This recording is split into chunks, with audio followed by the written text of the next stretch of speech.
বিসমিল্লাহির রহমানির রহিম। পরম করুণাময় ও অসীম দয়ালু আল্লাহর নামে শুরু। আসসালামু আলাইকুম ওয়া রাহমাতুল্লাহি ওয়া বারাকাতুহু। ইন্নাল হামদালিল্লাহ নাহমাদুহু ওয়া নাস্তাঈনুহু ওয়া নাস্তাগফিরুহু ওয়া নাউযু বিল্লাহি মিন শুরুরি আনফুসিনা ওয়া মিন সাইয়্যাতি আমালিনা। মান ইয়াহদিহিল্লাহু ফালা মুদিল্লা লাহু ওয়া মান ইউদ্লিল ফালা হাদিয়া লাহু। ওয়া আশহাদু আল লা ইলাহা ইল্লাল্লাহু ওয়াহদাহু লা শারীকা লাহু ওয়া আশহাদু আন্না মুহাম্মাদান আবদুহু ওয়া রাসূলুহু সাল্লাল্লাহু তাআলা আলাইহি ওয়া আলা আলিহি ওয়া সাহবিহি ওয়া সাল্লামা তাসলিমান কাসীরা। আম্মা বা'দ। ফাউযু বিল্লাহি মিনাশ শাইতানির রাজীম। আর রহমানু আলাল আরশি ইস্তাওয়া। সম্মানিত দ্বীনী মাতৃমণ্ডলী, মহান আল্লাহর সমস্ত প্রশংসা যে আল্লাহ রাব্বুল আলামিন তার আরশের উপর সমস্ত সৃষ্টি জগতের আসমান জমিন সবকিছুর ঊর্ধ্বে সমুন্নত। তিনি তার আরশে সমুন্নত থেকে সমস্ত সৃষ্টির যেখানেই সেসব সৃষ্টির অবস্থান হোক না কেন সম্যক খবর রাখেন এবং সবকিছুই তার পরিবেষ্টনীতে রয়েছে। সবকিছুকে, এই সমস্ত সৃষ্টিকে আল্লাহ রাব্বুল আলামিন রিজিক দান করেন এবং সবকিছুর হায়াত মওত, সৃষ্টির সবকিছুর মালিক। সালাত এবং সালাম নাযিল করেন মুহাম্মদুর রাসূলুল্লাহ সাল্লাল্লাহু আলাইহি ওয়াসাল্লামের উপর, যিনি এক দাসীর ঈমানের পরীক্ষা করেছিলেন। জিজ্ঞেস করে যে আইন আল্লাহ, সহিহ মুসলিমের হাদিস রয়েছে, আল্লাহ কোথায়? সেই দাসী মুসলিম কি মুসলিম না, এর পরীক্ষার জন্য দুটি প্রশ্ন করেছিলেন। আল্লাহ কোথায়? ওই মেয়েটি দাসী বলেছিল ফিস সামাই, তিনি আকাশে, অর্থাৎ আকাশের, সমস্ত আকাশের ঊর্ধ্বে আরশে সমুন্নত। আর আরশ আসমান জমিন সবকিছুর ঊর্ধ্বে আল্লাহ রাব্বুল আলামিন। দ্বিতীয় প্রশ্ন করেছিলেন ওমান আনা, আমি কে?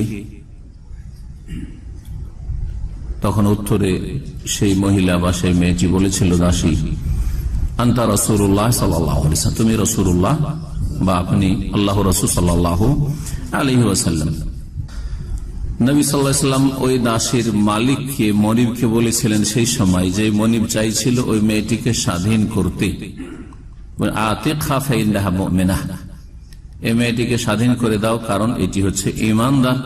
সুতরাং তাকে স্বাধীন করার ফজিলত আরো বেশি রয়েছে, তার গুরুত্ব আরো বেশি রয়েছে। যদিও মুমিন যদি নাও হয়, তারপরও যদি কোনো ব্যক্তিকে, নারী বা পুরুষকে দাসমুক্ত করা হয়, তার ফজিলত রয়েছে। আজকের বিষয়বস্তু হচ্ছে আল্লাহ রাব্বুল আলামিন তার আরশে সমুন্নত,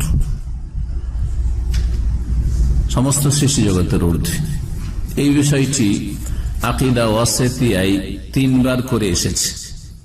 একবার কোরআন কারীমের আয়াতের আলোকে, যেখানে 7টি আয়াত উল্লেখ করেছেন শাইখুল ইসলাম ইবনে তাইমিয়া রাহিমাহুল্লাহ, যেটা এই কিতাবের আকীদা ওয়াসিতিয়ার যে শারহ বা ভাষ্য আল্লামা শেখ সালেহুল ফাওজান হাফিজাহুল্লাহ তাআলা, তার 99 পৃষ্ঠায় রয়েছে।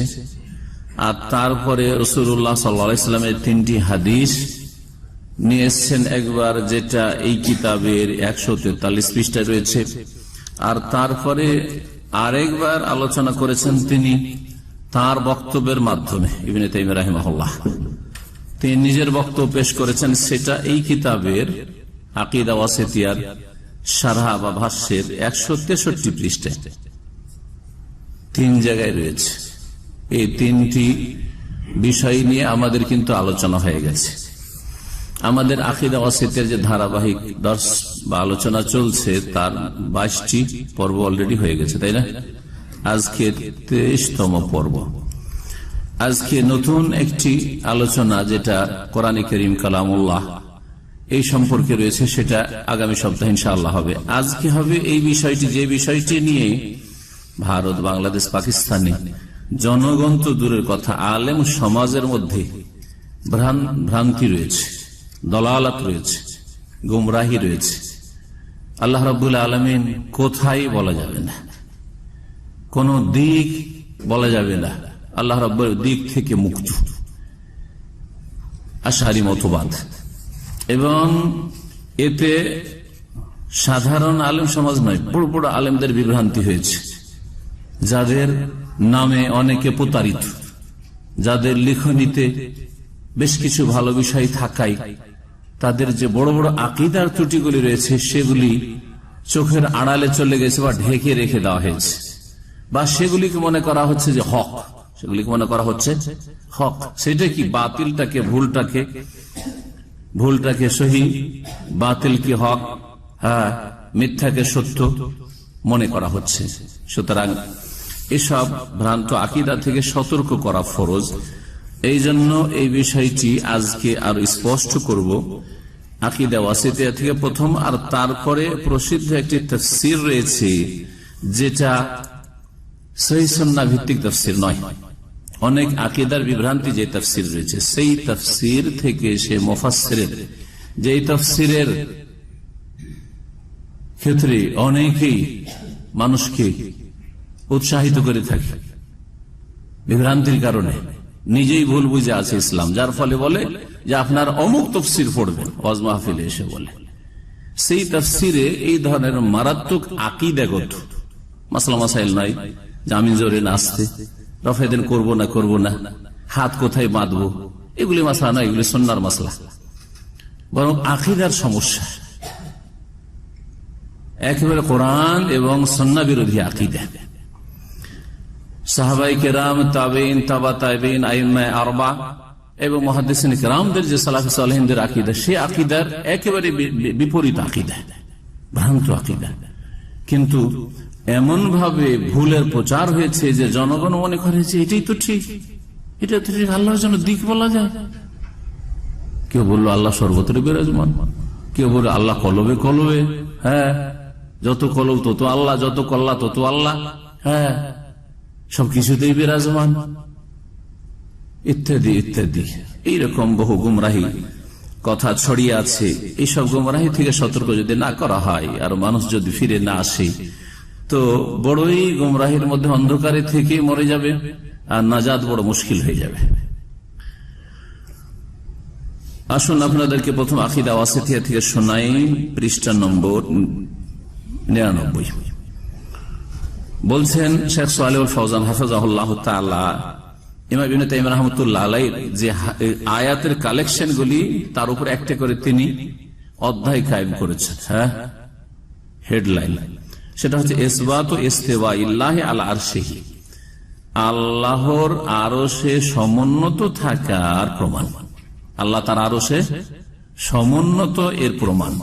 পুরা দর্শ করবো না, কারণ পুরা দর্শ হয়ে আছে, 7টি আয়াতের ব্যাখ্যা, তাফসীর এবং কি বলতে চাই সব বলা আছে। পর্বটা 11 নম্বর পর্বে, একাদশ পর্ব, 11 নম্বর পর্বে বিস্তারিত আলোচনা আছে। এখানে 7টি জায়গায় কোরআনে কারিমে রয়েছে আল্লাহ কোথায় আছেন, আরশে। আল্লাহ কোথায় আছেন, আরশে। এই 7টি আয়াতের একটি আয়াত সূরা আরাফে, প্রথম সূরা আরাফের আয়াত নম্বর 54, তারপরে সূরা ইউনূসের আয়াত নম্বর 3, সূরা রাদের আয়াত নম্বর হচ্ছে 2, সূরা তাহার আয়াত নম্বর 5, আর রহমান আলাল আরশে ইস্তাওয়া যে আয়াতটি, সূরা ফুরকানের আয়াত নম্বর 59, সূরা সাজদার আলিফ লাম মিম সাজদা বলছেন আল্লাহুল্লাযী খালাকাস সামাওয়াতি, যেটাকে সূরা সাজদা বলা হয়, সেটাকে এখানে আলিফ লাম মিম সাজদা বলেছেন। সূরা সাজদার আয়াত নম্বর হচ্ছে 4, তারপরে সূরা হাদীদের আয়াত নম্বর হচ্ছে 4। এই 7টি আয়াত এখানে উল্লেখ করেছেন ইমাম ইবনে তাইমিয়া রাহিমাহুল্লাহ তাআলা। এবং এই যে ইস্তাওয়া শব্দটি, প্রত্যেকটি আয়াতে ইস্তাওয়া শব্দটি এসেছে। ইস্তাওয়ার অর্থ সম্পর্কে, মানা সম্পর্কে আরবি ভাষাতে এর অর্থ কি হয়, আরবিক টু আরবিক, ইস্তাওয়া আরবি শব্দ, এর আরবিতে কি কি অর্থ হইতে পারে। এই ক্ষেত্রে শেখ সালেহুল ফওজান হাফিজাহুল্লাহ তাআলা বর্ণনা করেছেন, ওয়ালাহু ফি লুগাতিল আরাবি আরবাতু মানি, ইস্তাওয়া শব্দটির আরবি ভাষা বা আরবদের মাতৃভাষায় 4টি অর্থ হয়ে থাকে, মানে 4টি প্রতিশব্দ রয়েছে ইস্তাওয়া। একটা হচ্ছে আলা, আলা মানে উপরে হওয়া, সমুন্নত। ওয়ারতাফা, ওর মানে হচ্ছে উঁচা হওয়া বা উপরে হওয়া। ওয়াসায়েদা, আরোহণ করা, চড়া। ওয়াস্তাকাররা, আর সমাসীন হওয়া। ইস্তাকারা মানে কোথাও স্থান গ্রহণ করা, ইস্তাকার কোথাও স্থির হওয়া। এই চারটি অর্থ বলছেন ওয়াহাদিল মানিল আরবাতু তাদুরু আলাইহা তাফাসিরুস সালাফ লিল ইস্তিওয়া। এই চারটি যে অর্থ রয়েছে, এই চারটি অর্থের চারিদিকেই ঘুরছে সালাফে সালেহিন, সাহাবায়ে কেরাম, তাবেঈন, তাবা তাবেঈন, স্বর্ণযুগের মানুষ বা উলামায়ে কেরামদের তাফসীর ইস্তিওয়া শব্দের, যা এই আয়াতে কারিমাগুলিতে বর্ণিত হয়েছে। আল ওয়ারিদু ফি হাযিহিল আয়াতিল কারিমা, এই যে 7টি আয়াত। আল্লাহর আরশ কোথায়? আল্লাহ তো আরশে সমুন্নত, কিন্তু আল্লাহর আরশ কোথায়? আর এক বিদাতি দল কলবে করবে আল্লাহর আরশ। আরে মুমিনের কলবই তো আল্লাহর আরশ। তাহলে তো আবার ফিরে চলে আসলে আল্লাহ সব জায়গায়, সবার ভিতরে, আপনার ভিতরে আছে, তাই না? কাফেরের ভিতরে আছে, ওরও কলব আছে। এটা হচ্ছে হুলুলি বা ওয়াহদাতুল ওজুদের আকীদা, এই কুফরি আকীদা বা সুফিদের। সবকিছুতে আল্লাহ। তাহলে আল্লাহ যখন আপনার কলবের ভিতরে আছে, তো কেউ যদি নিয়ত করে যে আমি আল্লাহ মনে করে আমি এই লোকটাকে সিজদা করছি, তাহলে তো দোষের কথা করলো না, তো আল্লাহকে সিজদা করো। তোর নিয়ত তো বলছে আল্লাহকে সিজদা করবো। হ্যাঁ, এই আকীদা তো হিন্দু ধর্মের, যে আমরা মূর্তি সবকিছুতেই বিরাজমান, তো মূর্তিতে ওপর আল্লাহ আছে। কিছু না দেখে যদি সিজদা করি তো মনটা লাগে না, কিন্তু দেখে যখন সিজদা করবো তো মনটা লাগছে। এই যে হিন্দু ধর্ম, প্রতিমা পূজার ধর্ম, সব ভ্রান্ত আকীদা। এই ছিল আয়াত। এখন হাদিস গুলোতে যাই আমরা। 143 নম্বর পৃষ্ঠাতে দেখেন 3টি হাদিস আছে, যাদের কাছে কিতাব আছে দেখতে পারেন। বলছেন এটা আমাদের আলোচনার 17তম পর্ব ছিল, বা 18 এরকম, 17 এরকম 16-17তে। এখানে 3টি হাদিস নিয়ে এসছেন ইমাম ইবনে তাইমিয়া রাহিমাহুল্লাহ তাআলা। আর শেখ সালেহ ফাউজান অধ্যায় কায়েম করছেন হাফিজাহুল্লাহ তাআলা, ইসবাতু উলুবিল্লাহি আলা খালকিহি ওয়াস্তিওয়াহু আলা আরশিহি। আল্লাহ রাব্বুল আলামিনের সৃষ্টির ঊর্ধ্বে হওয়া এবং তার আরশে সমুন্নত থাকা। সৃষ্টির ঊর্ধ্বে আছেন আল্লাহ রাব্বুল আলামিন, সমস্ত সৃষ্টির, আর আরশে সমুন্নত আছেন। তারপরে তখন একটি দোয়া নিয়ে এসেছেন অসুস্থ ব্যক্তির ঝাড়ফুঁকের ক্ষেত্রে, রাব্বুনাল্লাযী ফিস সামাই, আমাদের রব কোথায়? আকাশে, মানে আকাশের উপরে, ফিস সামাই আলাস সামাই, এই বলে হাদিসটি। তারপরে দ্বিতীয় হাদিস নিয়ে এসেছেন যেই ব্যক্তি বেয়াদবি করেছিল, হ্যাঁ, নবী করিম সাল্লাল্লাহু আলাইহি সাল্লামের সামনে, মুনাফিক অথবা বেদুইন, সে বেয়াদবি করে, ইয়া রাসূলুল্লাহ লাম তা'দিল, আপনি ইনসাফ করলেন না, সুবিচার করলেন না, কাউকে বেশি দিলেন, কাউকে কম দিলেন। আউযু বিল্লাহ। নবী করিম সাল্লাল্লাহু আলাইহি ওয়াসাল্লাম সেই সময় বলেছিলেন আক্ষেপ করে, আলা তা'মানুনি ওয়া আনা আমিনু মান ফিস সামাই, আমাকে তোমরা আমানতদার, বিশ্বস্ত মনে করতে পারলে না, অথচ আমি হচ্ছি বিশ্বস্ত সেই সত্তার কাছে, মান ফিস সামাই, যিনি আকাশের উপরে। ফি মানে আলা। যেমন ফেরাউনের যুগের ওই জাদুঘরদেরকে যে ফেরাউন কি করেছিল, শুলে চড়িয়েছিল, তো সেখানে কোরআনে কি রয়েছে, ওয়ালা ওয়াসাল্লিবান্নাকুম ফি জুযুইন নাখলি, তোমাদেরকে খেজুরের গাছে, ফি আছে ওখানে, খেজুরের গাছে কি করব? ঝুলাবো, মানে শুলে চড়াবো। তো খেজুর গাছে ফাঁসিতে চড়াবো, শুলে চড়াবো, তো খেজুর গাছের ভিতরে তো না, ফি মানে এখানে আলা জুযুইন নাখল, খেজুর গাছের ওপরে।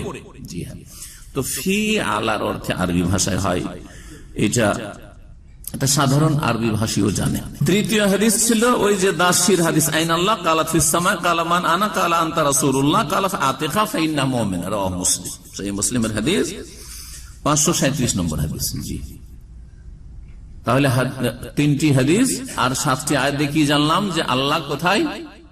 আরশে সমুন্নত।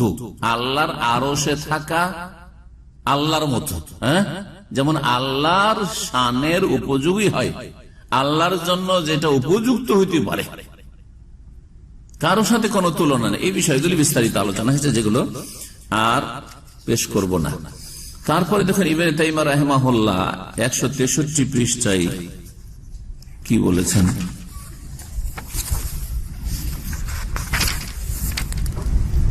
সেখানে আল্লামা সালেহুল ফাওজান হাফিজাহুল্লাহ তাআলা তিনি বলছেন, এটা আমাদের 21তম পর্ব, গত সপ্তাহের আগের সপ্তাহের আলোচনাতে ছিল। ওজুবুল ঈমানে বিস্তিওয়াইল্লাহি আলা আরশিহি, আল্লাহর আরশে সমুন্নত হওয়ার উপর ঈমান রাখা ফরজ ওয়াজিব, ওয়া উলুহি আলা খালকিহি, এবং তিনি তার সৃষ্টির ঊর্ধ্বে সমস্ত সৃষ্টি জগৎ। আল্লাহ সৃষ্টি যেমন আমরা, তেমন সাত আসমান, হ্যাঁ, আরশ কুরসিও আল্লাহর সৃষ্টি, ঠিক না? তো আল্লাহ আরশ কুরসির সাত আসমানের সবকিছুর ঊর্ধ্বে, মানে সৃষ্টির কোথাও ভিতরে না যে আল্লাহ রাব্বুল চারিদিকে আল্লাহ কোন সৃষ্টি আছে না, আল্লাহ সমস্ত সৃষ্টির ঊর্ধ্বে। ও মাইয়াতে, তার সাথে সাথে আল্লাহ আরশে সমুন্নত, আল্লাহ সমস্ত সৃষ্টির ঊর্ধ্বে, তার সাথে সাথে তিনি তার সৃষ্টির সাথেও। এই মর্মে যে আয়াত এবং দলিল রয়েছে সেটাও আল্লাহর ক্ষেত্রে উপযোগী, আল্লাহর ক্ষেত্রে কোন দ্বন্দ্ব নেই। সেটা আপনার আমার ক্ষেত্রে দ্বন্দ্ব হতে পারে, কারণ আমরা সৃষ্টি।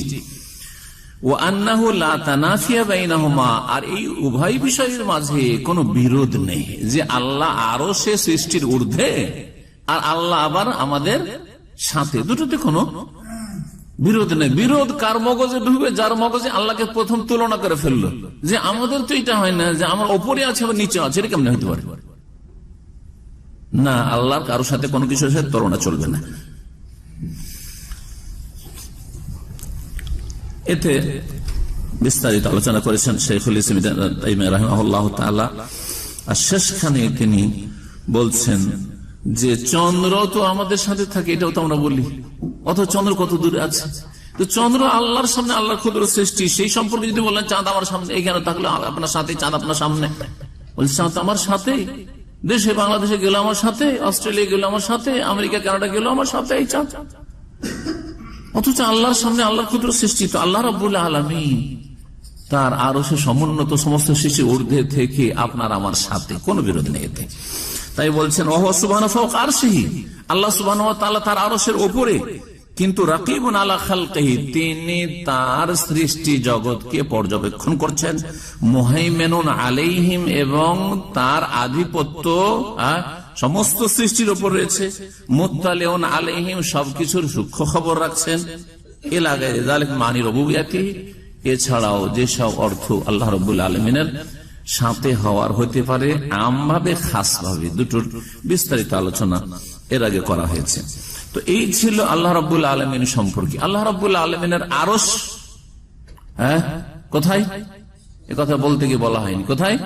সমস্ত সৃষ্টির, মানে জমিনের আর আসমানের, সাত আসমানের ঊর্ধ্বে আল্লাহর আরশ কুরসি, আর আল্লাহ রাব্বুল আল্লাহু ফাওকাল আরশ, আল্লাহ আরশের উপরে, আসমানের উপরে আল্লাহ রাব্বুল আলামিনের আরশ। এটা প্রমাণ হলো এই যে হাদিস আব্বুনাল্লাযী ফিস সামাই, তারপরে আমিনতুম মান ফিস সামাই সূরা মুলকে রয়েছে, তোমরা কি নির্ভীক ভয় করো না সেই সত্তাকে, সেই জাতি পাককে, যিনি আকাশের, মান ফিস সামাই, যিনি আকাশের উপরে রয়েছেন। এই ছিল যা আপনারা পড়েছেন এখন পর্যন্ত। প্রায় এই কিতাবের অর্ধেকের বেশি আলোচনা হয়ে গেছে, তাতে একটা গুরুত্বপূর্ণ বিষয়। আর একটি বিষয় আছে আকীদা ওয়াসিতিয়ার পৃষ্ঠা নম্বর 70, সেটা হচ্ছে আল্লাহ রাব্বুল আলামিনের আগমন।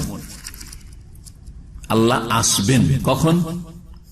হাসরের মাঠে, কিয়ামতের দিনে, বিচার দিবসে, মানব জাতির, জিন জাতির হিসাব নেওয়ার জন্য, বিচারের জন্য আল্লাহ রাব্বুল কি করবেন? আসবেন। এখন আল্লাহ আসবেন না আর কিছু আসবে? বলেন, আল্লাহ আসবেন। এটা হচ্ছে আহলে সুন্নাত ওয়াল জামাতের আকীদা।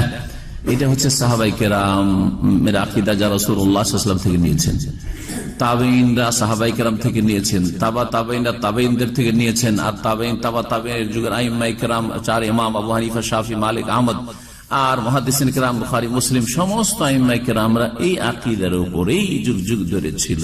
তারপরে আশারি মতবাদ, আর এই মাতুরিদি মতবাদ, আর এইরকম, তারপরে গ্রিক দর্শন, আর এইরকম মেলা গুমরাহি মুতাজিলাদের মতবাদ, এই সমস্ত মানুষকে গুমরাহ করেছে আকীদার ক্ষেত্রে। আল্লাহ রাব্বুল আলামিনের আগমন সম্পর্কে আপনাদেরকে শোনাই। পৃষ্ঠা নম্বর 70, আকীদা ওয়াসিতিয়ার যে শারহ আছে, শেখ সালেহ ফওজান হাফিজাহুল্লাহ তাআলা, তাতে শেখ সালেহ ফওজান হাফিজাহুল্লাহ বলছেন, যিকরু মাজিইল্লাহি সুবহানাহু লিফাসলিল কাদাই বাইনা ইবাদিহি আলা মা ইয়ালিকু বিজালালিহি, আল্লাহ সুবহানাহু ওয়া তাআলার আগমনের আলোচনা। জিকির মানে আলোচনা, বর্ণনা। আল্লাহ সুবহানাহু ওয়া তাআলার আগমনের আলোচনা কিসের জন্য? লিফাসলিল কাযাই, বিচার ফয়সালার জন্য, বাইনা ইবাদিহি, তার বান্দা সৃষ্টি জগতের মাঝে, আলামা ইয়ালিকু বিজালালিহি, যেমনটা আল্লাহর জন্য উপযোগী হইতে পারে আশা। তার আশাটা আমাদের আশার মতো না, তার আগমনটা আমাদের আগমন। আমরা কিন্তু সৃষ্টি অন্য অন্য বিষয় বস্তুগুলি ঘিরে আছে, ঠিক না? এই প্লেসটা আপনাকে আমাকে ঘিরে আছে, ঘিরে নাই? আমার ডান আছে, বাম আছে, সামনে আছে, পিছনে আছে, যে জায়গাগুলো আছে, এই জায়গাটুকু কি করেছে? আমাকে আপনাকে ঘিরে আছে। আল্লাহর ক্ষেত্রে প্রযোজ্য এটা না, এটা নয়। তো এই জন্য আল্লাহর জন্য যেমন আশাটা উপযোগী হয়, আমাদের আশা আর যাওয়া মানে আমরা কি বুঝি? যদি আমি এখান থেকে চলে যাই তো আমার চেয়ারটা খালি, ঠিক না? যখন আপনারা এখান থেকে আমাদের ক্লাস আলোচনা হয়ে যাবে, যখন চলে যাবেন তখন এই চেয়ারগুলি সব খালি, হ্যাঁ, এই হলটা খালি। তো আল্লাহ রাব্বুল আলামিন আগমন মানে এই নয় যে আল্লাহ এক জায়গায় ছিলেন, ওখান থেকে যখন চলে আসলেন, আরশ থেকে প্রথম আসমানে চলে আসলেন, তখন প্রথম আসমানে আসলেন তো আল্লাহর আরশ খালি, হ্যাঁ। আর আল্লাহ রাব্বুল আলামিন যখন হাসরের মাঠে আসলেন তখন যেখানে আগে ছিলেন সেই খালি না। এইসব কথা অচল, চলবে না। এইসব কথা আপনার মগজে আসা মানে আল্লাহকে কার সাথে তুলনা করলেন? আপনার সাথে, আমার সাথে, সৃষ্টি জগতের সাথে তুলনা করলেন। আমাদের ক্ষেত্রে এটা হয় যে আমরা এক প্লেস থেকে আরেক প্লেসে গেলে আগের প্লেসটি শূন্য। জি, এখানে তিনটি আয়াত নিয়ে এসছেন ইমাম ইবনে তাইমিয়া রাহিমাহুল্লাহ আল্লাহর আগমন সম্পর্কে। তার মধ্যে একটি আয়াত সূরা বাকারার আয়াত নম্বর 210। কি আছে তাতে? হাল ইয়ানজুরুনা ইল্লা ইয়াতিয়াহুমুল্লাহু ফি যুলালিম মিনাল গামামি ওয়াল মালায়েকাতু ওয়া কুদিয়াল আমরু। এই কাফেররা বা পাপিষ্ঠরা কি এই অপেক্ষায় রয়েছে যে অতদিন সংশোধন করবে না যতদিন এই অবস্থা না হবে যে তাদের কাছে আল্লাহ আগমন করুক ফি যুলালিম মিনাল গামামে, মেঘমালার ছায়ায়, ওয়াল মালায়েকা, ফেরেশতার আগমন করুক, কুদিয়াল আমর, চূড়ান্ত ফয়সালা মানে হিসাব নিকাশ হয়ে যাক। যেদিন বিচার দিবসে হিসাব বসবে আর পাকড়া হবে, সেই দিনের অপেক্ষায় আছো? সেই দিন হুঁশ হবে না, এখন হুঁশ হবে? আল্লাহ বলছেন এখানে তাদের কাছে আল্লাহ আসবেন। আল্লাহর আগমনের কথা শোনা সূরা বাকারায়। দ্বিতীয় আয়াত হচ্ছে সূরা আনআমের আয়াত নম্বর 158। আল্লাহ বলছেন হাল ইয়ানজুরুনা ইল্লা আন তাতিয়াহুমুল মালায়েকাতু আও ইয়াতিয়া রাব্বুকা আও ইয়াতিয়া বাযু আয়াতি রাব্বিকা। বলছেন যে তারা কি অপেক্ষায় রয়েছে, কাফের বিদিন পাপিষ্ঠরা, যে তাদের কাছে ফেরেশতার আগমন করুক, আও ইয়াতিয়া রাব্বুকা, অথবা হে নবী তোমার রব আসুক, আও ইয়াতিয়া বাযু আয়াতি রাব্বিকা, অথবা এর অপেক্ষায় রয়েছে যে তোমার রবের কিছু নিদর্শন, বড় কিছু চলে আসুক, মানে দাজ্জাল আসবে তখন সংশোধন করবে। পশ্চিম দিক থেকে সূর্য উঠে বড় বড় যখন আলামত লক্ষণগুলি কিয়ামতে চলে আসবে নিদর্শন, তখন সংশোধন করবে। তখন কোথায় সংশোধন? শেষ। আও ইয়াতিয়া বাযু আয়াতি রাব্বিক, এ তো কি পাওয়া গেল? আয়াতিয়া রব্বকা, তোমার রবের আগমনের অপেক্ষায় তার রয়েছে। তার মানে আল্লাহর আগমন ঘটবে না? ঘটবে না? ঘটবে। তৃতীয় আয়াত দেখেন, তৃতীয় আয়াত সূরা ফজরের আয়াত নম্বর 21-22। মহান আল্লাহ বলছেন কাল্লা ইযা দুক্কাতিল আরদু দাক্কা। কোশ্চেন খেলো, তোমাদের এই ধারণা ঠিক নাই যে কিয়ামত হবে না আর আমাদের হিসাব হবে না, জবাব দিতে হবে না। ইযা দুক্কাতিল আরদু দাক্কান দাক্কা, যখন জমিনকে চূর্ণ বিচূর্ণ করে দেওয়া হবে একবারে। ওয়া জাআ রাব্বুকা, এবং তোমার রব যা মানে আগমন করবেন। আতা ইয়াতিয়া মানে আতা ইয়াতি মানেও আশা, আর যা ইয়াজিও মানেও আশা। আর তোমার রব আসবেন, ওয়াল মালাকু, আর ফেরেশতা আসবেন, সাফফান সাফা, সারিবদ্ধভাবে। আল্লাহ রাব্বুল যখন আগমন করবেন বিচার দিবসে বিচার করার জন্য, তখন অসংখ্য ফেরেশতা, অসংখ্য ফেরেশতা, যদি লাখ লাখ বলি ভুল হবে, কোটি কোটি বলি তো ভুল হবে, কারণ ফেরেশতাদের সংখ্যা লাখ লাখ কোটি কোটি, যে ধারণা আমাদের তার চাইতে অনেক বেশি রয়েছে। ওমা ইয়ালামু জুনুদা রাব্বিকা ইল্লা হু, সূরাতুল মুদ্দাসসির আল্লাহ বলেছেন যে তোমার রবের সেনাবাহিনীর সংখ্যা তিনি ছাড়া কেউ জানে না। তো ফেরেশতারা সারিবদ্ধ হবে, আসবে, এসে হাজির হবে আল্লাহ রাব্বুল আলামিনের সামনে। এই তিনটি আয়াত কি প্রমাণ করলো? আল্লাহর আগমন আছে। এই সম্পর্কে শেখ সালেহ ফৌজান বলছেন যে শাহিদ মিনাল আয়াত, আয়াত দ্বারা বোঝা গেল আন্নাহা আফাদাত ইসবাতাল মাজি ওয়াল ইতিয়ান লিল্লাহি ইয়াউমাল কিয়ামাতি বিযাতিহি। এই আয়াতগুলি প্রমাণ করলো যে আল্লাহর মজি মানে আসা, ওয়াল ইতিয়ান আগমন, হ্যাঁ, প্রমাণিত ইয়াউমাল কিয়ামাতে বা সাব্যস্ত কিয়ামতের দিনে। কিরকম? আল্লাহ রহমত আসবে, আল্লাহ আসবেন মানে আল্লাহ রহমত আসবে না, আল্লাহর হুকুম আসবে, আল্লাহর অর্ডার আসবে, আল্লাহর আযাব আসবে, এইসব তাওয়িল, এগুলো অর্থের বিকৃতি। আল্লাহর আগমনের কথা বলা হয়েছে বেজাতিহি, সত্তাগত ভাবে আসবেন আল্লাহ রাব্বুল। আল্লাহ বলেছেন আসবেন, ইতি আল্লাহ আসবেন, আল্লাহর হুকুম আসবে, আল্লাহর অর্ডার আসবে, আল্লাহর ফয়সালা আসবে, এগুলো করার অধিকারটা দিল কে আপনাকে আমাকে? আল্লাহ যে সত্তাগত ভাবে আসবেন, আলামা ইয়ালিকু বিজালালিহি, যেমনটা আল্লাহর শানের জন্য উপযুক্ত হয়, লিফাসলিল কাযাই বাইনা ইবাদি, তার বান্দাদের মাঝে চূড়ান্ত ফয়সালা বিচার করার জন্য, ও মাজি ওয়া ইতিয়ানহু, আল্লাহর আগমনটা আল্লাহর কর্মগত গুণ। আমরা আলোচনাতে করেছি আল্লাহর গুণ হচ্ছে দুই রকম, একটা হচ্ছে সিফাতে জাতিয়া সত্তাগত গুণ, আর একটা হচ্ছে সিফাতে ফেলিয়া মানে আল্লাহর কর্মগত গুণ, মানে আল্লাহর এমন গুণ যেগুলি আল্লাহ করেন। হ্যাঁ, আল্লাহর সত্তাগত মানে আল্লাহর সত্তা সম্পর্কে সেসব গুণগুলি বা বর্ণনাগুলি এসছে, যেমন আল্লাহর হাত, আল্লাহর চক্ষু, আল্লাহর চেহারা, মুখমন্ডল আছে না নেই? তো এগুলি হচ্ছে আল্লাহর জাতি সিফাত। এই আকীদায় ইমাম ইবনে তাইমিয়া রাহিমাহুল্লাহ, এই আকীদায় ইমাম ইবনুল কাইয়্যিম তার ছাত্র, তাই কালা ইবনুল কাইয়্যিম ওয়াল ইতিয়ান ওয়াল মাজি ওয়াল মুদাফ ইলাইহি সুবহানাহু নওয়ান, এই সম্পর্কে আলোচনা করেছেন। যাক, আর বেশি আলোচনা যাচ্ছে না, কারণ যথেষ্ট সময় হয়ে গেছে। এখন আমরা আকীদা ওয়াসিতিয়াতে যা জানলাম, দুটি বিষয় জানলাম। একটা হচ্ছে আল্লাহ আরশে সমুন্নত, সমস্ত সৃষ্টির ঊর্ধ্বে। হ্যাঁ, তাহলে আরশ কোথায়? সমস্ত জমিন, আসমানের, সাত আসমানের উপরে। দ্বিতীয় যে বিষয়টি জানলাম যে আল্লাহ আসবেন কখন? বিচার দিবসে, বিচার করার জন্য, হিসাব নেওয়ার জন্য, ইয়াউমুল কিয়ামা, হাসরের মাঠে। আল্লাহর জন্য যেমনটা উপযুক্ত হয় এই বিষয়গুলি। এখন একটি তাফসীর থেকে আপনাদের শোনাবো, যে তাফসীর সম্পর্কে আপনাদেরকে অনেকে বিভ্রান্ত করে থাকে। এখন শুধু তাফসীর পড়বেন দুইটা, একটা তাফসীর হচ্ছে তাফহিমুল কোরআন, আর এক তাফসীর হচ্ছে ফি জিলালিল কোরআন। এই যে অনেকে বলে থাকেন ওয়াইজ বক্তারা, এই তাফসীর গুলোর দশা দেখেন। জি, তাফসীরে আকীদাগত ভুল আছে, তাফসীরে আকীদাগত ভুল আছে। অন্তরটা সোজা করে সুস্থ মস্তিষ্কে বোঝার চেষ্টা করুন। একটু আগে বললাম যে আল্লাহ রাব্বুল আলামিন কোথায় আছেন? হ্যাঁ, আকাশের ওপরে আরশে, তাই না? সূরা মুলকের আয়াত নম্বর 16-তে কি আছে?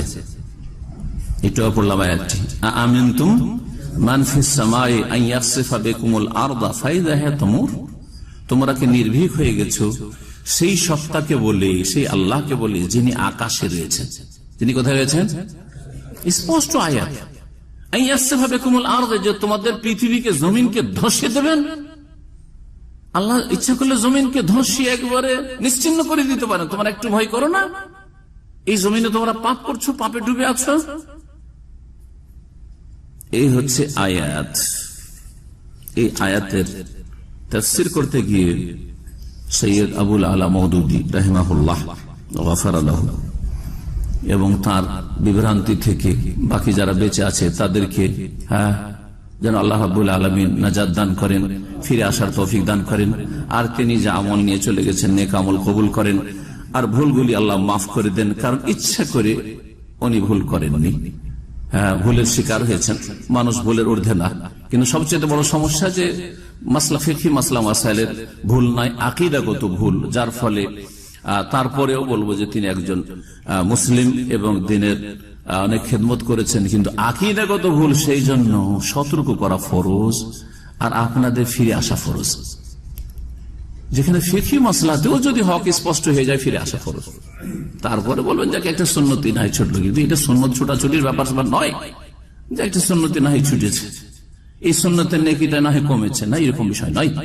সুতরাং একটু ঠান্ডা মেজাজে বোঝার চেষ্টা করেন যে এই ভুলগুলি কত বড় ভুল, আর এগুলি থেকে ফিরে আসা কত বড় ফরজ।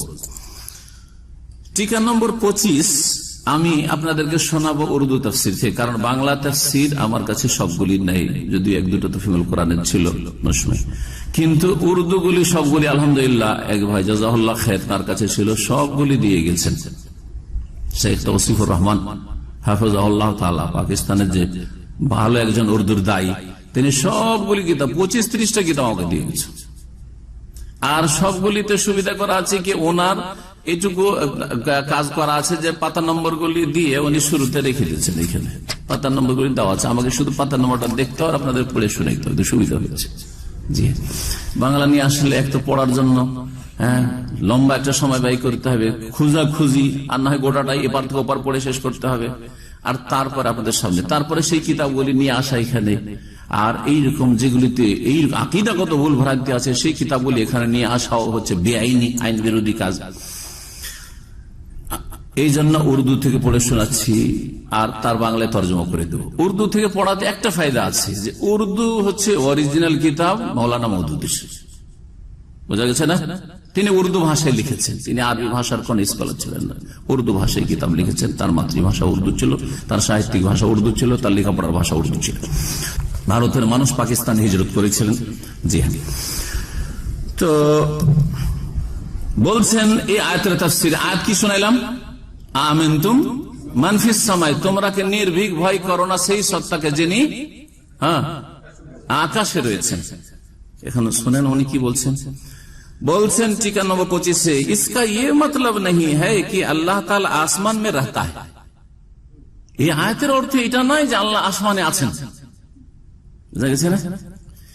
बल्कि ये बात इस लिहाज से फरमाई गई है कि इंसान फितरी तौर पर जब खुदा से रुजू करना चाहता है, খোদা, আল্লাহকে খোদা বলা এটাও আপত্তিকর, কারণ 99টির নামের কোন একটি নাম খোদা না। তো আমাদের দেশে যে হুজুররা খোদায় তালা আর খোদা অন্ধ, এটাও একটা বিদাতি কথা, তারপরে চলে আসছে আমাদের, এখন পর্যন্ত চালাচ্ছে বিদাতি হুজুর, বিদাতি আলেম আর কোরআন সুন্নাহ অনুসারে আলেমের মাঝে এটা একটা পার্থক্য, যে আমরা জীবনেও খোদা বলবো না, খোদা হাফেজ না, কি বলবো, আল্লাহ হাফেজ। কোরআনে কারীমে খোদা হাফেজ আছে না আল্লাহ হাফেজ আছে? ইয়াকুব আলাইহিস সালাম বলছে ফাল্লাহু খায়রুন হাফিজান ওয়া হুয়া আরহামুর রাহিম, ছেলেদেরকে বলছে ফাল্লাহু খায়রুন হাফিজান, আল্লাহ উত্তম হেফাজতকারী। আমাদের অনেক ভাইয়েরা অনেক কিছু শিখার পরেও আচ্ছা যাচ্ছি ভাই খোদা হাফেজ, কেন খোদা হাফেজ?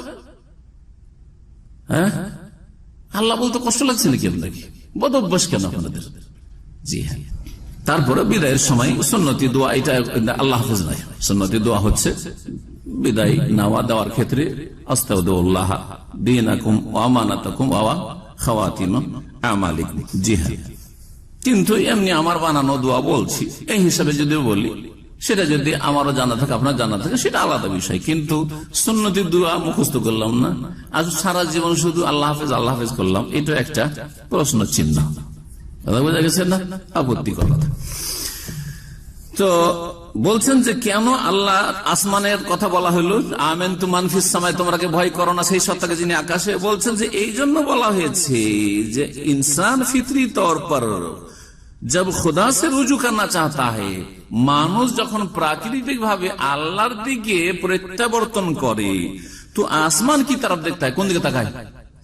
আল্লাহর দিকে তাকায়, প্রাকৃতিক ভাবে তাকায়, সেই জন্য আল্লাহ বলেছেন। দেখেন কোন ভুল ব্যাখ্যা, অথচ আপনাদেরকে এর আগে শুনিয়েছি যে আল্লাহ যে সৃষ্টির ঊর্ধ্বে, এর দলিল কোরআনে কারিমে আছে, রাসূলুল্লাহ সাল্লাল্লাহু আলাইহি ওয়াসাল্লামের হাদিসেও আছে, আর মানুষের নেচার প্রকৃতিতে আছে।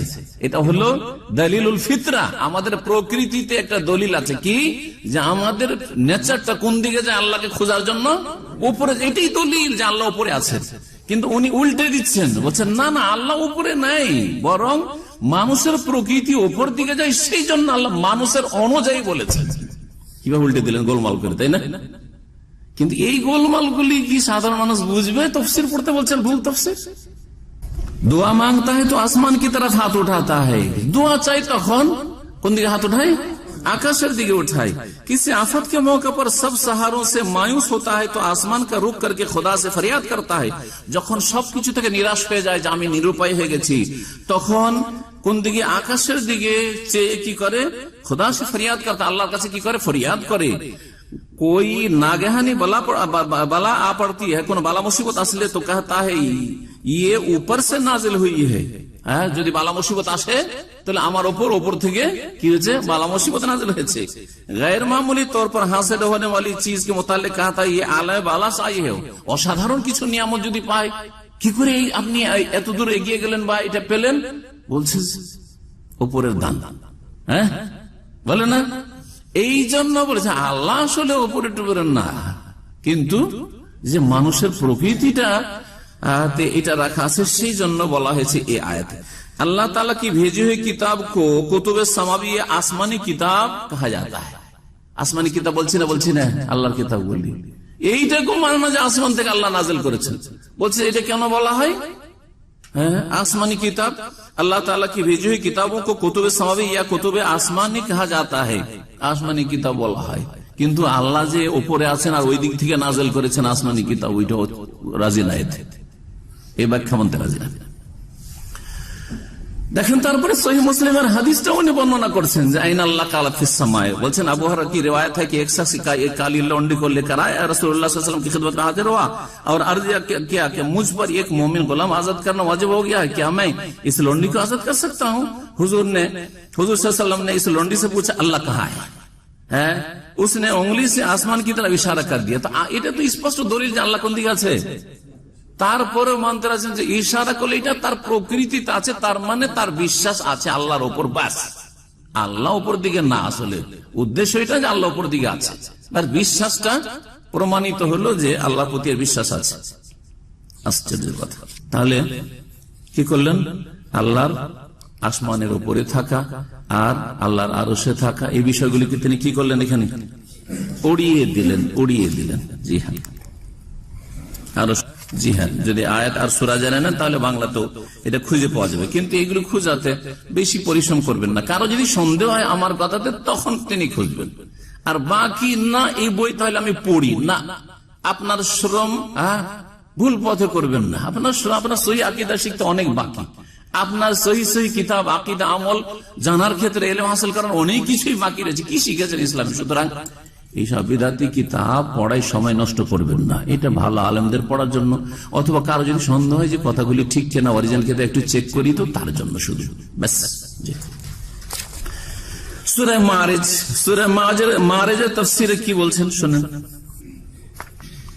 সূরা মারিজে আল্লাহ রাব্বুল কি বলেছেন? তারুজুল মালায়েকাতু ওয়ার রূহু ইলাইহি ফি ইয়াউমিন কানা মিকদারু 50000 সানা।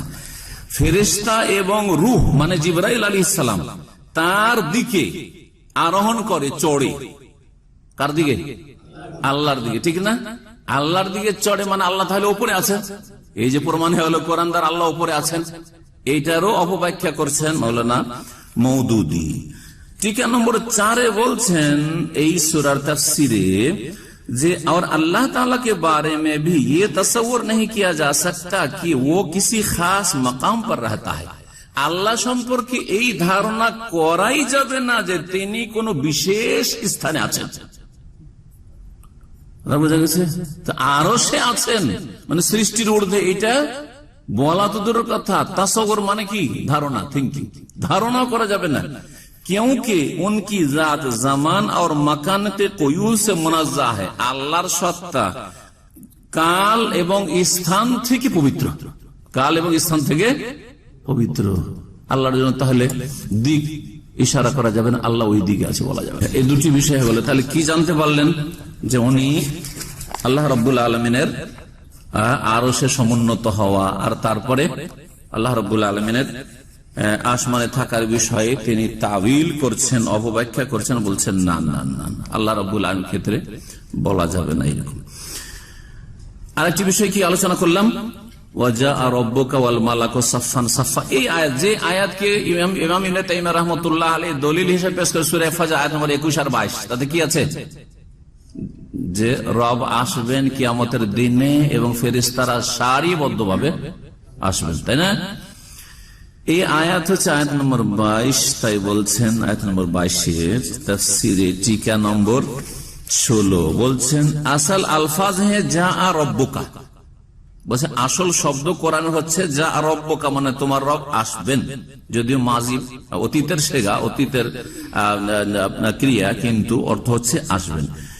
তেরা রব আয়েগা, এই জন্য আগামীতে আসবেন। লেকিন জাহির है, তারপরে শুনে ওনার অপব্যাখ্যা, लेकिन जाहिर है कि अल्लाह ताला की एक जगह से दूसरी जगह मुंतकिल होने का कोई सवाल पैदा नहीं होता। আল্লাহ এক জায়গা থেকে আরেক জায়গায় আসবেন এটা প্রশ্নই উঠে না। কি বুঝলেন? আবার শোনাবো ওনার ভাষাটা, উর্দু তো বুঝেন আপনারা, তাই না? বলছেন লেকিন জাহির है, আল্লাহ বলছেন যা রব্বুকা, তাই না? বলছেন লেকিন জাহির है, কিন্তু এটা স্পষ্ট कि अल्लाह ताला की एक जगह से दूसरी जगह मुंतकिल होने का कोई सवाल पैदा नहीं होता। আল্লাহ এক জায়গা থেকে আরেক জায়গায় আসবেন এই প্রশ্নই উঠে না। অস্বীকার কিনা? অস্বীকার। আল্লাহ আসবেন না হাসরের মাঠে, দেখেন কি। তাহলে কেন আল্লাহ বলেছেন? বলছেন इसलिए ला महला उसको एक तमसीली अंदाज बयान ही समझना होगा। এটাকে বুঝতে হবে যে একটা আল্লাহ রাব্বুল আলামিন যেন একটা দৃষ্টান্ত পেশ করেছেন। আল্লাহ আসবেন এমন না, আল্লাহ কি করেছেন? একটা মিসাল বা দৃষ্টান্ত, উপমা পেশ করেছেন। কিসের? जिससे ये तस्वर दिलाना मकसूद है, যেটা দিয়ে এই ধারণা দিতে চাওয়া হয়েছে कि उस वक्त अल्लाह ताला के इख्तिदार और उसके सुल्तानी व कहारी के आसार इस तरह जाहिर होंगे। আল্লাহ রাব্বুল আলামিনের ক্ষমতা এবং তার সার্বভৌমত্ব আর তার আধিপত্যের যে প্রভাব আসার এইভাবে প্রকাশ পাবে যে যেন আল্লাহ হাসরের মাঠে এসে গেছেন। जैसे दुनिया में केमन भावे आसमे, जैसे दुनिया में किसी बादशाह के तमाम लश्करों और आयान सल्तनत की आमद से वो रोब तारी नहीं होता जो बादशाह के बनफ्से नफीस खुद दरबार में आ जाने से तारी होता है। দৃষ্টান্ত কিসের সাথে? বলছে দুনিয়ার কোন রাজা বা রাষ্ট্রপতি বা প্রধানমন্ত্রী, রাষ্ট্রনায়কের আশা, আর আরেকটা হচ্ছে যে তিনি আসেননি কিন্তু তার হাজার হাজার সেনাবাহিনী এসেছে। দুটোতে পার্থক্য আছে না নেই? হাজার হাজার সেনাবাহিনীও যদি আসে কোন জায়গায় কোন অনুষ্ঠানে, কিন্তু রাষ্ট্রনায়ক, রাষ্ট্রপতি বা প্রধানমন্ত্রী আসেনি বা রাজা আসেনি, তাহলে তার বিষয়টি হালকা, ঠিক না? তার বিষয়টি হচ্ছে হালকা তুলনামূলক। কিন্তু স্বয়ং রাজা বাদশাহ এসছে, স্বয়ং রাষ্ট্রপতি বা প্রধানমন্ত্রী এসছে, তার একটা কি প্রভাব রয়েছে, তাই না? সেই অনুষ্ঠানের উপর আছে না নেই? তো বলছে যে ঠিক ওই রকমই এখানে বোঝানো হয়েছে উদাহরণ দিয়ে যে সেই দিন এমন একটা মানুষের অবস্থা হবে যে যেমন কোন জায়গায় দেশের শাসক স্বয়ং চলে আসলে হয় ঠিক তেমনই। আবার পড়ে শোনাই, বলছেন যে এমন ভাবে প্রকাশ পাবে আল্লাহর ইক্তেদার মানে ক্ষমতা, কুদরত, আর उसके सुल्तानी और कहारी का आसार, तार सार्वभौमत्व एवं तार आधिपत्येर प्रभाव इस तरह जाहिर हो, एमन प्रकाश पाए जैसे दुनिया के किसी बादशाह के तमाम लश्करों, दुनियार कोनो राजार समस्त सेनाबाहिनी और आयाने सल्तानात और समस्त सब যারা বড় বড় পদাধিকারী যারা আছে, বড় বড় পদে যারা আছে, তারা আসলে ওই রকমের সেখানে মানুষের ওপর একটা যে প্রভাব दापोट पड़े ना जो बादशाह के बेनफ्से नफीस खुद दरबार में आ जाने से तारी होता है। যখন রাজা নিজেই তার দরবারে চলে এসে তখন সেই দরবার অবস্থা কেমন থাকে, তখন সেই স্টেজের অবস্থা কেমন থাকে, তখন সেই মাহফিলের অবস্থা কেমন থাকে, অনুষ্ঠানের অবস্থা কেমন থাকে, অধিবেশন অবস্থা কেমন থাকে, এইটা বুঝতে চাইছে। তা কি বলতে চাইছেন? যে আল্লাহ রাব্বুল আলামিন কিয়ামতের দিনে আসবেন। अल्लाह बोलते जा रब्बका बोलते अल्लाह ताला की एक जगह से दूसरी जगह मुंतकिल होने का कोई सवाल ही पैदा नहीं होता। प्रश्न उठे ना अल्लाह আসবেন। আরে আল্লাহ রাব্বুল আলামিন আসবেন কিন্তু আল্লাহর আশাটা আল্লাহর মতো, এই কথাটা বলার তৌফিক হলো না। নিঃসন্দেহে তার কাছে সালাফদের আকীদার যে আসমা সিফাতের জ্ঞান, তাওহীদুল আসমা সিফাত মোটেই ছিল না, যার ফলে এইরকম অপব্যাখ্যার শিকার হয়েছেন আর বিভ্রান্তির শিকার হয়েছেন রাহিমাহুল্লাহ। তার জন্য আমরা দোয়া করেছি তাকে আল্লাহ নাজাত দিতে, কিন্তু তার অন্ধভক্ত হয়ে যাবেন আর তার মনে করবেন এই দিয়েতেই ক্ষান্ত না, তারপরে তাকে আরো বড় করে মানুষের কাছে পেশ করার জন্য জানো জানো মৌলানা মওদুদী, আল্লামা মওদুদী, আরো কি ইমাম মওদুদী, আরো কত কি কত বড় মানুষ সৌদি আরব মদিনা ইউনিভার্সিটিতে সিলেবাসে ওনার তাফসীর পড়া হয়। এই তাফসীর পড়া হয় উর্দু ভাষায় তফসির সৌদি আরব পড়া হয়। লজ্জা লাগে না বলতে মিথ্যা কথা? এত সাদা মিথ্যা বুঝেন তো না? হ্যাঁ, ওইটা একবারে একটা হচ্ছে সাদা আর কালো, একটু ভেজাল, সামান্য একটু ভেজাল ঢুকাইলেন, কিন্তু না পুরোটাই যদি ভেজাল হয় তো এটা কি আজকালকার সভ্য ভাষায় লোকেরা কি মিথ্যাকে দুই ভাগে ভাগ করেছে? যারা বুঝে তারা জানে। হ্যাঁ, একটা হচ্ছে সাদা মিথ্যা আর একটা হচ্ছে কালো মিথ্যা, মানে সামান্য একটু মিথ্যা, এদিক সেদিক ঘুরপ্যাচ করে বললো। আর একটা হচ্ছে একেবারে সাদা মিথ্যা, A to Z, একেবারে কোনো অস্তিত্ব নেই, ভিত্তি নেই কিছু। সিলেবাস উনি তৈরি করেছেন। হ্যাঁ, উনি প্রতিষ্ঠাতা ছিলেন। কত মিথ্যা কথা এগুলো, কত মিথ্যা কথা। জি হ্যাঁ,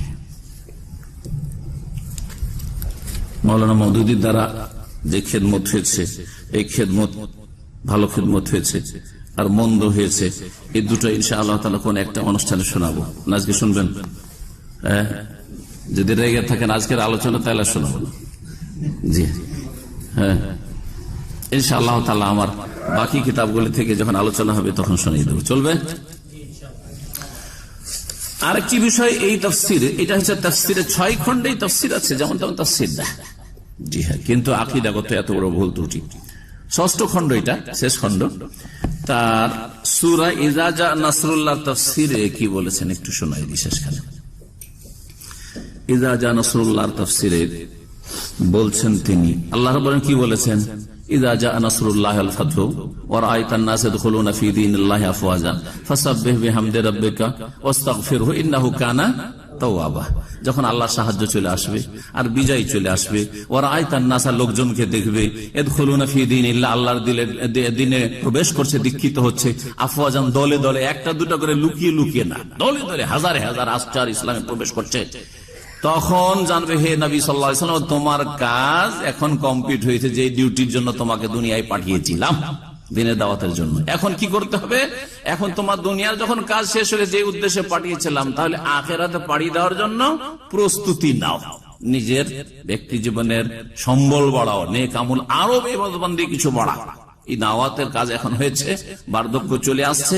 ফাসাব্বিহ বিহামদি রাব্বিক, তাসবিহ করো তোমার প্রতিপালকের প্রশংসা বিজড়িত, মানে সুবহানাল্লাহ পড়ো, আলহামদুলিল্লাহ পড়ো, ওয়াস্তাগফিরহু, আর তার কাছে ক্ষমা প্রার্থনা করো। আল্লাহর কাছে কি করো? ক্ষমা চাও। আল্লাহ রাব্বুল আলামিন অধিকার আছে কি নাই যে কোনো মানুষকে, হ্যাঁ, যে কোনো বান্দাকে, যেমন আমাদেরকে আল্লাহর হুকুম করার অধিকার আছে, আমরা আল্লাহর বান্দা, যে ইস্তাগফির রাব্বাক, রবের কাছে ইস্তিগফার করো।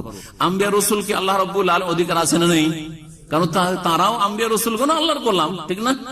আব্দুল্লাহ ওয়া রাসূলু, আল্লাহর বান্দা তারা। তো আল্লাহ রাব্বুল আলামিন নবী মুহাম্মদ সাল্লাল্লাহু আলাইহি ওয়াসাল্লামকে কি বলছেন? যে সুবহানাল্লাহ পড়ো, আলহামদুলিল্লাহ পড়ো, আর আস্তাগফিরুল্লাহ পড়ো, ঠিক না? এই আয়াত নাযিল হওয়ার পরে নবী করিম সাল্লাল্লাহু আলাইহি ওয়াসাল্লাম রুকুতে সিজদাতে একটি বিশেষ দোয়া পড়তেন, যা সহিহ বুখারী মুসলিমে রয়েছে। মা আয়েশা রাদিয়াল্লাহু তাআলা আনহা বর্ণিত, কানা রাসূলুল্লাহ সাল্লাল্লাহু আলাইহি ওয়াসাল্লাম ইয়াকুলু ফি রুকুই ওয়া সুজুদিহি সুবহানাকা আল্লাহুম্মা রাব্বানা ওয়া বিহামদিকা আল্লাহুম্মা ইগফিরলি। সুবহানাকা, তোমার পবিত্রতা ঘোষণা করছি, আল্লাহুম্মা, হে আল্লাহ, ওয়া বিহামদিকা, সুবহানাকা আল্লাহুম্মা রাব্বানা, হে রব, ওয়া বিহামদিকা, তোমার প্রশংসা বিজড়িত, আর আল্লাহ মাগফিরলি, হে আল্লাহ আমাকে ক্ষমা করে দাও, আমাকে মাফ করে দাও। আচ্ছা, মাফ যে ক্ষমা চাইতে হবে, শুধু ভুল করলে ক্ষমা চাইতে হবে না, এমনিও ক্ষমা চাইতে হবে? ক্ষমা চাইলে শুধু গুনাহ মাফ হয় না, আরো কিছু হয়। ক্ষমা চাইলে কারো গুনাহ থাকলে গুনাহ মাফ হয়, গুনাহ না থাকলে নেকি বাড়ে, হ্যাঁ, আর কি হয়? মর্যাদা উঁচা হয়। যে কোনো নেক আমল করলে 3টি বেনিফিট ভালো করে মনে রাখবেন। যে কোনো নেক আমল করে গুনাহ মাফ হয়, তাকফিরুল লিসাইয়্যাত, রাফউল লিদারাজাত, হ্যাঁ, ওয়া জিয়াদাতুন ফিল হাসানাত, গুনাহ মোচন হয় আর নেকি বৃদ্ধি পায়, আর কি হয়? মর্যাদা উঁচা হয়।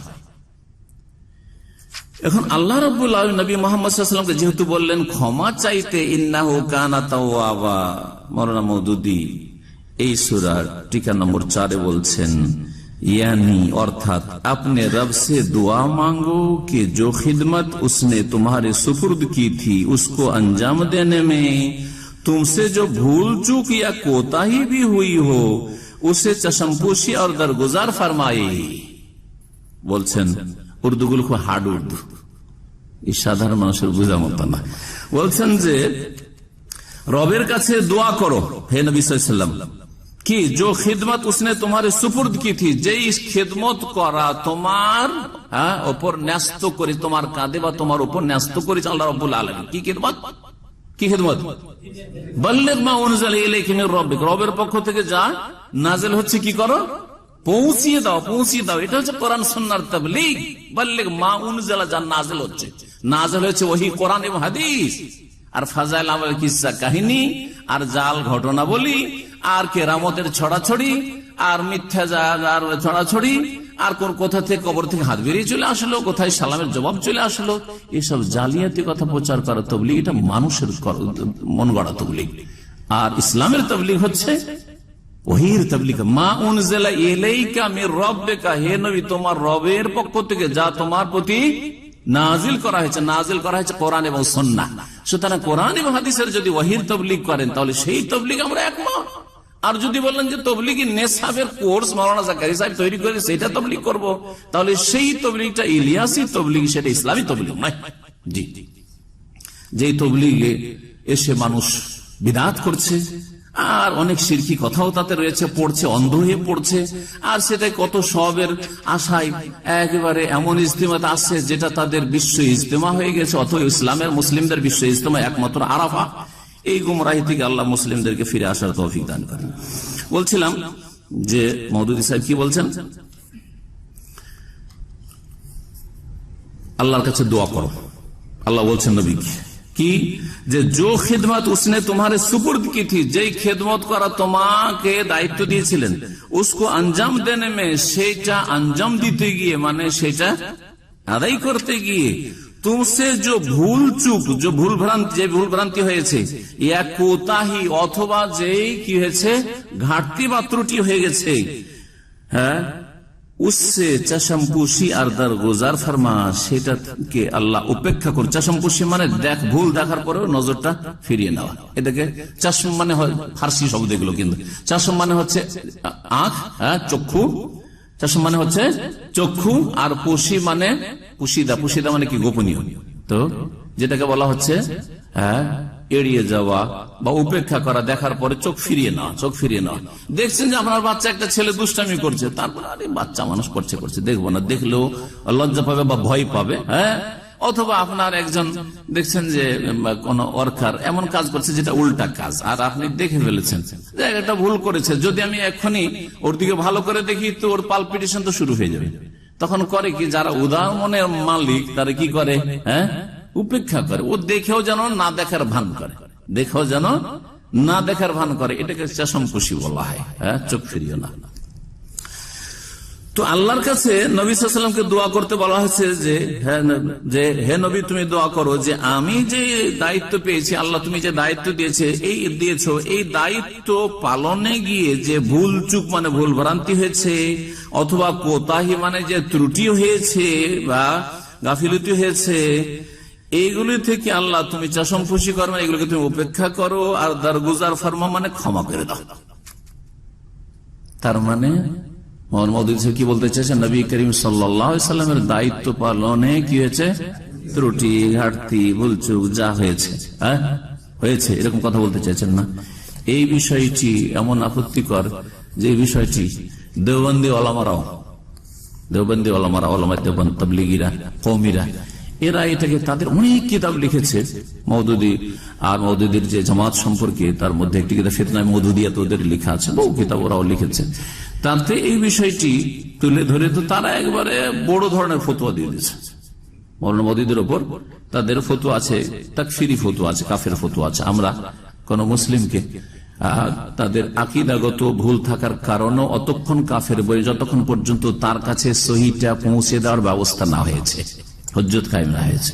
এটা হচ্ছে পার্থক্য আমাদের অন্যদের ফতুয়ার সাথে, মনে রাখবেন।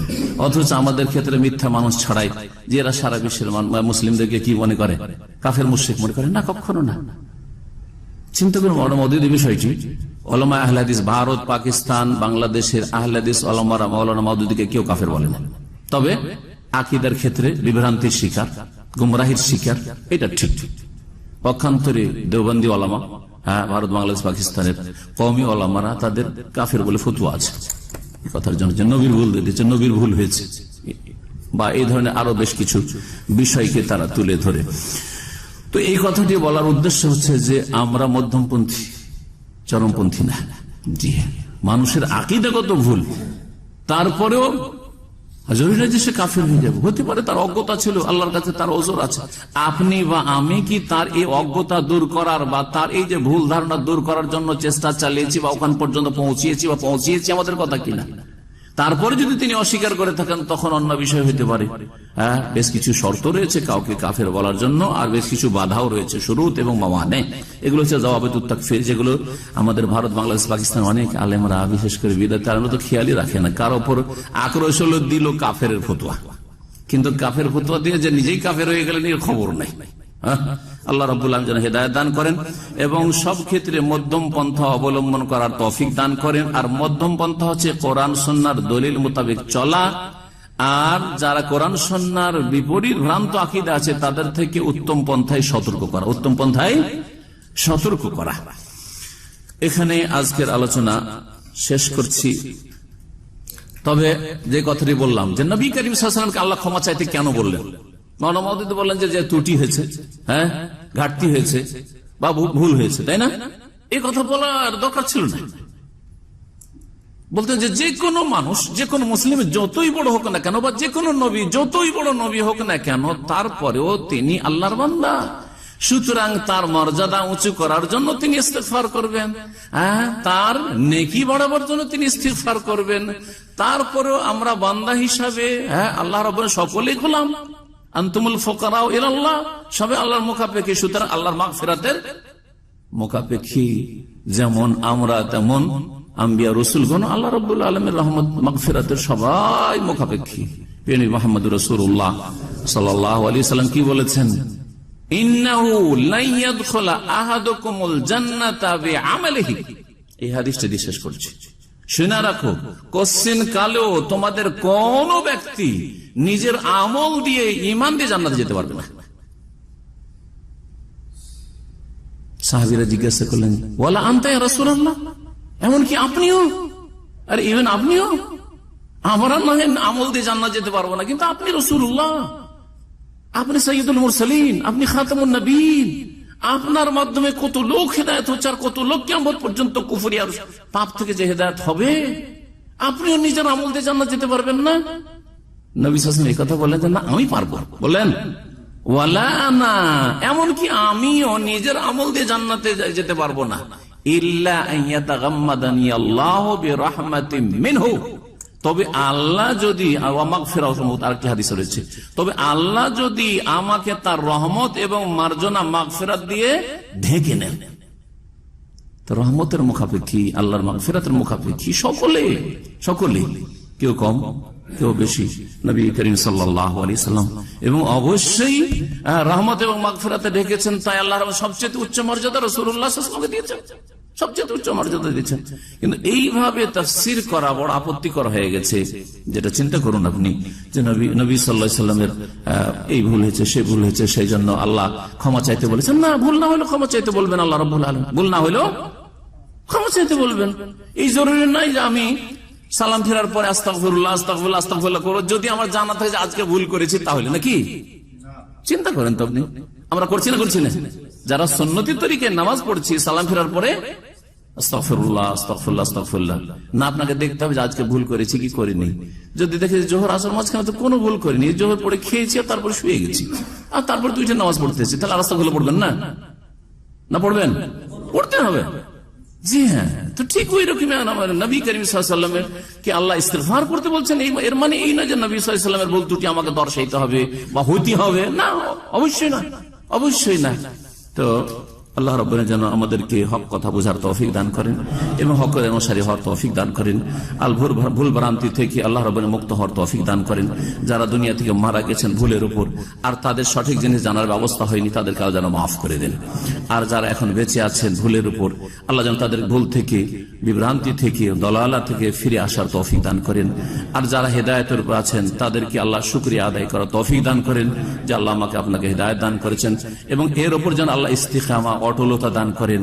হতে পারে যে কালকে কোন ফিতনার শিকার হয়ে যেতে পারে, বহু মানুষ ভালো মানুষ গুমরাহ হয়ে যাচ্ছে। সুতরাং কখন আপনি ভাববেন না যে সহি আকীদা পেয়ে গেছি তো অনেক বড় কাজ করে ফেলেছি। হতে পারে যে আপনার নসিবে বিভ্রান্তি থাকতে পারে। এই জন্য আপনি সব সময় সতর্ক থাকবেন সমস্ত রকমের আকীদা, আমলের, আখলাকের গুমরাহি থেকে, বিভ্রান্তি থেকে, এবং আল্লাহর কাছে দোয়া করো ইস্তেকামার জন্য, যে আল্লাহ আমাকে ইস্তেকামা দান করো, অটলতা দান করো, দিনের উপর সাবিত রাখো, অটল রাখো, দিনের উপর প্রতিষ্ঠিত রাখো। এবং রব্বানা লা তুযিগ কুলুবানা বা'দা ইয হাদাইতানা ওয়া হাব লানা মিন লাদুনকা রাহমাতান ইন্নাকা আনতাল ওয়াহ্হাব। ওয়া সাল্লাল্লাহু সাল্লামা আলা নাবিয়িনা মুহাম্মাদ ওয়া আলা আলিহি ওয়া সাহবিহি।